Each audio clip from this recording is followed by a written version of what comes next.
Boa tarde! Hoje nós teremos aula de Ciências, capítulo 2, o sistema digestório e respiratório, página 166. Essa página aqui. Você sabia que os nutrientes que nos fornecem energia precisam ser quebrados em pedaços menores para que sejam absorvidos pelas células? Em outras palavras, eles precisam ser digeridos. E esse processo ocorre no sistema digestório. Então, no caso, quando nós comemos algum alimento, ele não passa inteiro pela gente, né? Ele é mastigado, depois vai para o estômago e vai passando por várias partes, né? Intestino delgado, intestino grosso, até ele sair do nosso corpo. Mas vocês podem ver que ele não, do mesmo jeito que no caso, ele sai de uma forma bem diferente do jeito que ele entra, né? Por quê? Por causa desse sistema digestório. Então,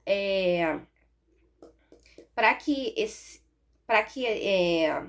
esses nutrientes sejam absorvidos pelas células para nos dar energia, ele precisa passar por essas etapas do sistema digestório.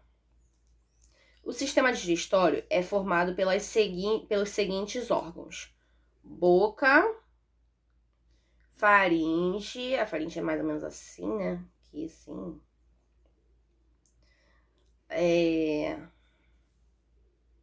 Não, a faringe é aqui, no pescoço. O esôfago, que é aqui. Depois vai pro estômago, intestino delgado, intestino grosso e o ânus. Então, esses são os órgãos do sistema digestório. E as suas estruturas auxiliares são as glândulas salivares, que é a que fica aqui. Vocês já repararam que, às vezes, quando vocês estão com dor na garganta, vocês sentem aqui mais altinho. Até quando se você passar a mão, você vai sentir alguma coisinha assim mais altinho. Mas quando vocês estão com dor na garganta, parece que ela incha mais e ela também fica dolorida. Então, essas são as glândulas salivares. Depois tem o pâncreas, fígado, vesícula biliar, dentes e a língua. Então, agora eu vou mostrar uma foto para vocês, uma imagem que tem aqui, de onde fica cada órgão, né, do sistema digestório e cada estrutura auxiliar.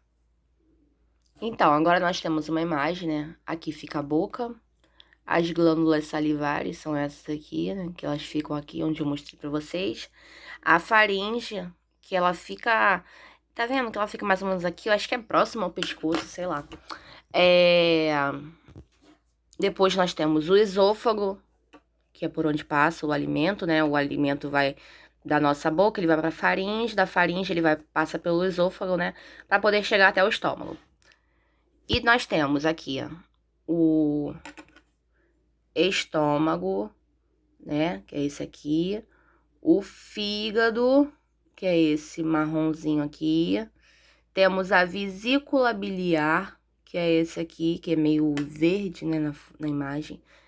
Esse aqui que é o pâncreas, aqui esse que é meio laranjinha. O intestino delgado, que é esse aqui de dentro.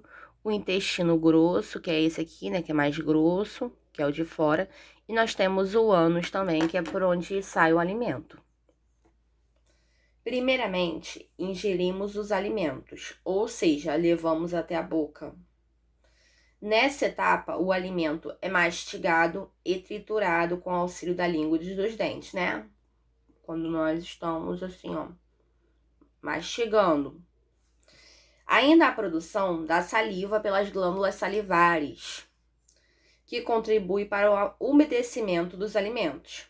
Os alimentos triturados e mastigados, misturados com a saliva, formam um bolo alimentar. O bolo alimentar passa, então, pela faringe e, posteriormente, para o esôfago. Então, tudo começa quando nós colocamos o alimento na boca e mastigamos o alimento. E com a ajuda dos dentes e da nossa língua, os alimentos são triturados, né? E Temos também as glândulas salivares, que elas servem para umedecer esse alimento, para ele não ficar aquela coisa seca, porque às vezes, por exemplo, nós estamos na rua, ou algum lugar, ou até mesmo em casa, e nós comemos sem ajuda de água, de algum líquido, no caso.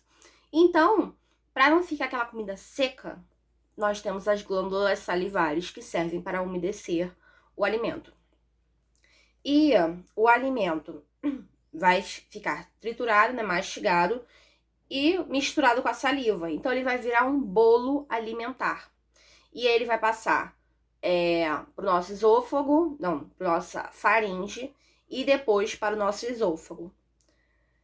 No esôfago, o alimento é levado até o estômago graças à movimentação dos músculos presentes neste órgão.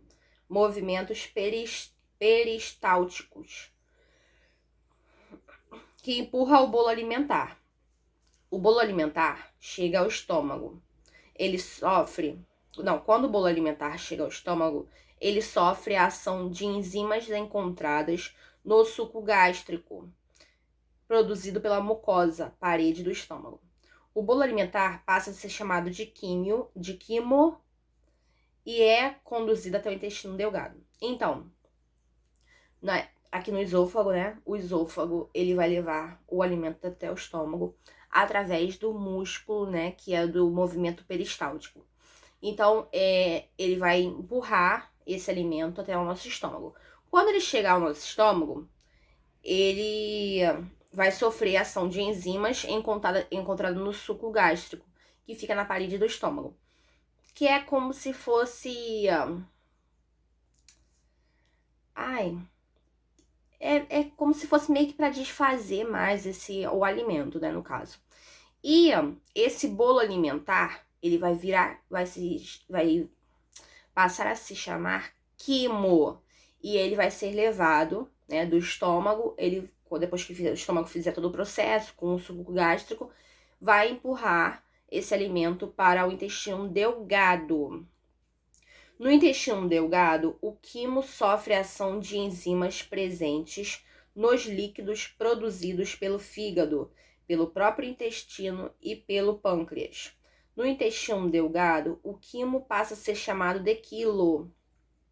A parede do intestino delgado é formada por microvilosidades, dobraduras do tecido que auxiliam na absorção dos nutrientes.